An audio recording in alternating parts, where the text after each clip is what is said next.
There's questions about possible contagion in the crypto space and about crypto's position as a legitimate asset class. Well, I spoke last night to Brian Armstrong. He's founder and chief executive of Coinbase, a rival crypto exchange. I began by asking him what he thought had gone wrong at FTX. It appears that customer funds on FTX exchange were used in their market maker, Alameda, to invest in risky assets. And that may have been done without the customer's permission or their investors becoming aware of that. And so it appears that they are now in an underwater financial position and the firm is in deep trouble. Is that commonplace practice among crypto exchanges, or is that something unique to FTX so far as you're aware? This is very uncommon in crypto, just as it is in traditional financial services. You know, once in a while in traditional financial services, you'll see this kind of thing happen. A hedge fund will blow up, or there's even been issues in the past, Bernie Madoff and things like that. But in crypto, this is not obviously best practice. This is, it's fraud, it's illegal. And there are many companies in crypto, us being one of them, that are regulated and trusted. We're a publicly listed company. We have audited financial statements as a public company. Anybody can go see that. And I think it's very important for everyone to realize that there's a big difference between the trusted, legitimate firms in crypto and some of these offshore exchanges that are not following the rules. So that's quite a crucial point. FTX was not regulated by the US Securities and Exchange Commission.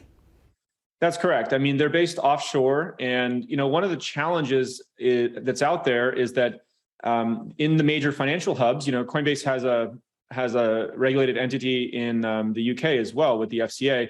In these major financial hubs, we are seeing kind of the traditional financial services regulation applied to crypto companies, which is a great start. We're also seeing the development of crypto-specific regulation in these markets, which we've been a big proponent of. But in the absence of that complete regulatory clarity about crypto and how it may be different than traditional financial services, we're seeing a large number of customers kind of go offshore to these less regulated exchanges. And that's where this blowup happened today. So I think it does highlight the importance of improving some of that crypto-specific regulation in these major financial hubs. Is what's gone on at FTX good news for you because it potentially takes a competitor out of the game, or bad news because it potentially poisons sentiment against crypto? I think it's a balance, just like you said. And look, it's hard for me to, say anything positive coming out of this, in the sense that, many customers have lost funds, and it's really a black eye. That's a negative moment that the industry is going through. But I think you're correct. It does really highlight the difference between what Coinbase has done, the approach we've taken. And I think we're going to emerge much stronger out of this down market as the exchange that has followed the rules and taken the more difficult but better long-term path. There's a lot of talk in the air about contagion. What have you found out about your position on this? Yeah, well, Coinbase specifically, we didn't have any material exposure to FTX or FTT, their exchange token, or Alameda. So from our point of view, it's not an issue. But I do believe that we will see contagion in the rest of the market as other firms that may have held funds with FTX or had loans with them, or the broader crypto prices coming down, especially in several different assets in crypto. If they had levered positions in those, there could be further unwinding, unfortunately. So that is probably, as positions are unwound, going to weigh on the value of crypto assets in the near term.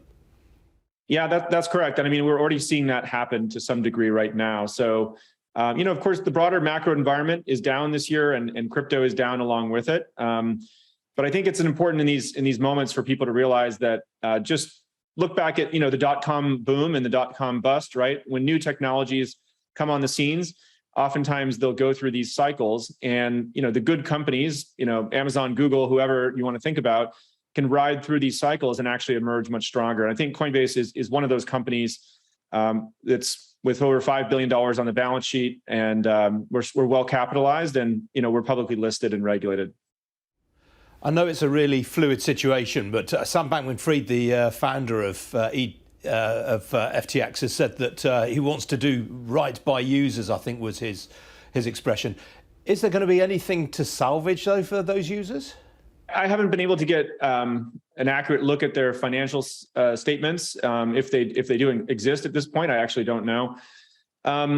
Look, there may be some assets inside that firm.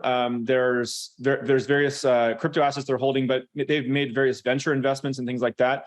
My understanding is that it's massively underwater, though, at this moment. And so, typically these things would go through a bankruptcy court, and the court would sort of help find bidders for those assets and distribute anything that remains to the users. So my guess is that it'll proceed through a process somewhat like that. I mean, some of the backers that they had are very, very big names, the likes of Sequoia and Mike Novogratz. Are you surprised that those people have been caught out? Look, I don't want to cast stones in anyone's direction. I think venture is a risky game, and they're all big firms. They know that. They know that of the investments they make, 50% of them or more are going to just round to zero. And so, look, it's not a great moment for them. And my heart kind of goes out. I'm sure they tried their best, but they're very aware that it's a hits-driven business. So, one of their investments will probably return the whole fund, and there's a power law distribution to the outcomes. And what do you think this means in terms of crypto establishing itself as a legitimate asset class? Has that cause been set back? Look, I think there's no other way to say it. Yes, it did set it back temporarily, but I think we're in a down market in the broader macro economy as well, and so everyone is sort of trying to preserve capital and wait to see where the bottom of this market may be, and so that they can start to invest back into it. And Coinbase, I think our job in these markets is just to be obviously good stewards of capital. And then, continue to grow our product across these different lines. We serve retail customers, but also institutions and developers building things in this ecosystem.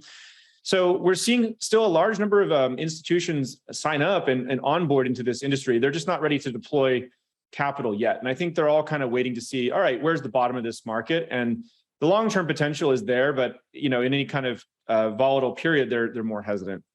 I mean, on equity markets, there's a well-established tendency to buy the dips at times of market corrections. Are you seeing that on your platform? Well, they're certainly higher than normal trading volume right now, and higher than normal, inflows and customer signups. I think just as a result of one of the other exchanges winding down. We're not a registered investment advisor, so we don't give investment advice. But I think you're absolutely correct. The savvy investors are looking at this as an opportunity to buy the dip. That